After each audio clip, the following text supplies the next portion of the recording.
All right, in three, two. Welcome back to Toyota Sports Talk, the Paris Summer Olympics. Just about here. Obviously, we've talked to a lot of Olympians from this DMV region.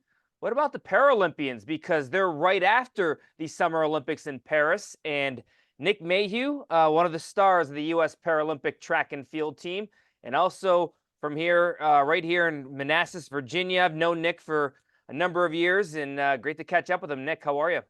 I'm doing well, man. It's great to see you again. So here we go again. Another Olympics. I mean, I talked to you in Tokyo, talked to you after Tokyo, and here you are doing it again. Yes, sir. It's a blessing to continue to be, on this path. And, I'm down here in Florida, but still representing, Manassas and Virginia, as well as I can. All right. So what's the plan for Paris? If you were to ask me that question as soon as I was done with Tokyo, I would tell you, to win 4 more medals and, break 4 more records. But having learned as much as I did these last 3 years, moving to a new camp and being surrounded by, the fastest man in the world right now, and to, learn as much as I have these last 3 years, I've learned to enjoy, the experience. And my main goal is to be better than I was in Tokyo. And if I get on that line and cross that finish line, put that medal around my neck, and if I break another world record and I'm better than I was in Tokyo, then I'll leave there a happy man. But I definitely want to remember the experience more than I did in Tokyo. And I'm looking forward to having my family there, and just enjoy it and enjoy my first, real Olympics, for the first time, having an environment and the fans and my family, just having everybody there. It's going to be a great time. You mentioned a new camp and being around the fastest man in the world. Going to that, what is that like?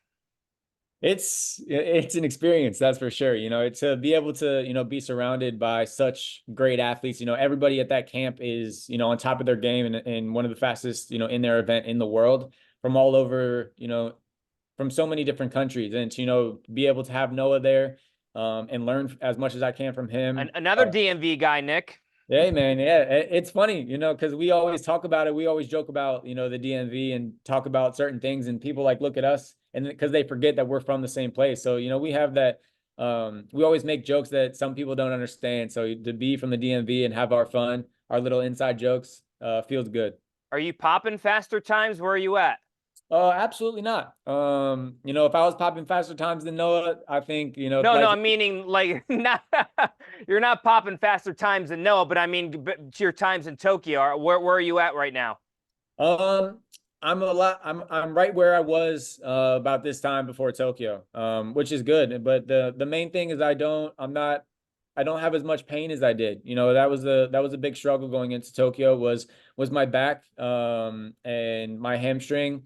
And I was really, really worried going into Tokyo.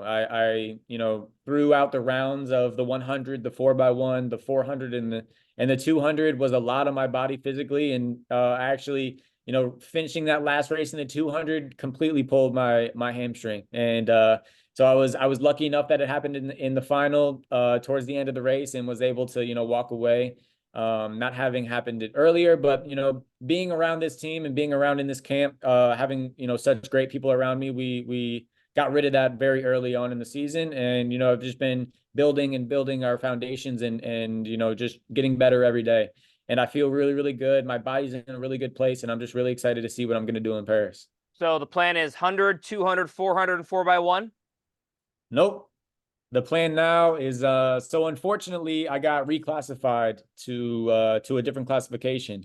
So I got classified up because apparently I was too fast for my disability, which is kind of funny, and in a conversation to be had at a later date. But I'll be now competing in the T38 classification, and in that classification they don't offer the 200, unfortunately. So now I'll be running the 100, the 400, and I actually just picked up the long jump. So I'm gonna be medaling in the long jump as well. All right, I like that. So the whole reclassification thing, when did this happen? Because this is obviously news to me as well. Yes, sir. It happened last year, mid-season last year. amongst the Paralympics, you have to be classified and it has to be confirmed. So a lot of athletes are under review, and they'll be under review for a certain amount of years. And it could be 1, it could be 3, and anywhere in between. And it's just tough to, go through that process because it's such a fickle process and a very unknown process. They kind of do it based on physical rather than, what your diagnosis is, and they kind of base it on physical output and your competition and time. So I was actually in classification, and they looked at me and they said, "Oh, you're a T37. And one of the classifiers looked over the other one. He goes, "No, he broke the world record. That he won this, he won that." And they said, "Oh no, that's too fast for 37. You're 38." So that was tough to hear that and to go through that experience. But it's at the end of the day, it's the same goal. It's something I've been against my entire life. It's just another thing to overcome. And so same race, different athletes, just a little bit different, and with the same goal in mind. As long as I go out there and am better than I was in Tokyo, then I'll come away with the same result, and that's 3 more medals. Maybe a little us against the world mentality in terms of, what, they're trying to throw a monkey wrench in, and you wanna, nothing's gonna stop you. Absolutely, yes, sir. What was that like to kind of process that of getting reclassified, and does it give you an extra fire?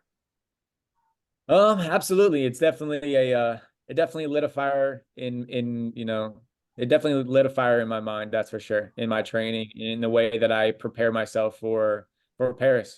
I definitely want to be the best that I can. And at the end of the day, I know that, when I get on that line, I did everything that I could, physically, emotionally, and mentally possible to win that race and be the best that I can be. So I go out there, and if I'm better than I was in Tokyo, then I'll walk away with 3 more medals. And that's all I'm worried about. I can't worry about anybody else, the classifiers, the committee, or any of the other athletes. They don't mean anything when you get on that line. It's you versus you. And as long as I'm better, then, I'll be a happy man. So for a refresh for our viewers, explain your disability again, Nick. So I was born with a mild form of cerebral palsy, which affects my entire left side physically. Um, Nothing mental, and it affects my coordination, motor function, nerves, and anything else physical that you may seem. And to the untrained medical eye, it may seem that I'm a normal person, but fatigue hits on very, very quickly. And my training just is a little bit different, and the way that I run is a little different. I've worked my entire life at a very high level to make it look normal and get to where I am today. So, it doesn't look as noticeable, but when I'm running that 400, you'll definitely notice. And in my head, I'm telling myself in that 1 and that 400 to throw my arm and throw my knee as high as I can just to get it to where it needs to be. So technique and mechanics are very, very tough for athletes with cerebral palsy. And that fatigue really sets in that 400, and to finish that race with the same technique as you started it is a real daunting task. So, that's what we train, and that's what we try to do. And, I do the best that I can with what I got. In terms of, representing this region, I know how much pride you have in the DMV, and, this is home for you. How much pride do you take in the fact of, having that DMV as a title when you go toe the line in Paris?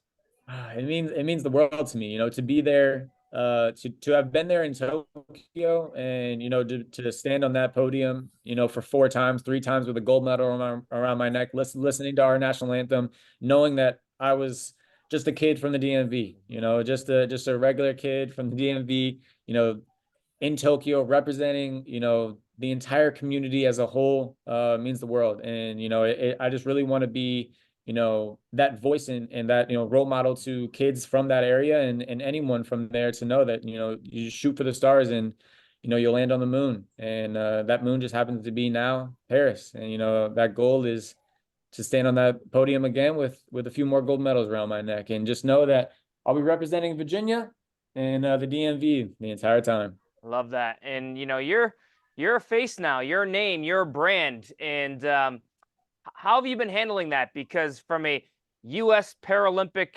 perspective, you're going to be one of the headliners in a couple of weeks here.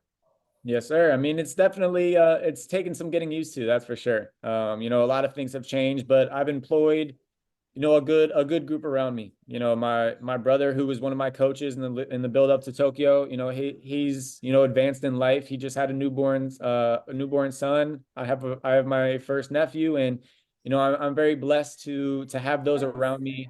I'm very blessed to have those around me, and to have such a good support system that keeps me grounded, keeps me humble, and just makes all the right decisions that I need. And I entrust those people to take care of me and everything off the track, and just so I can worry about what I got to do on the track. So, I'm not too worried about it. I'm in good spirits. I have great people around me, and that'll never change. I'm just a kid from the DMV.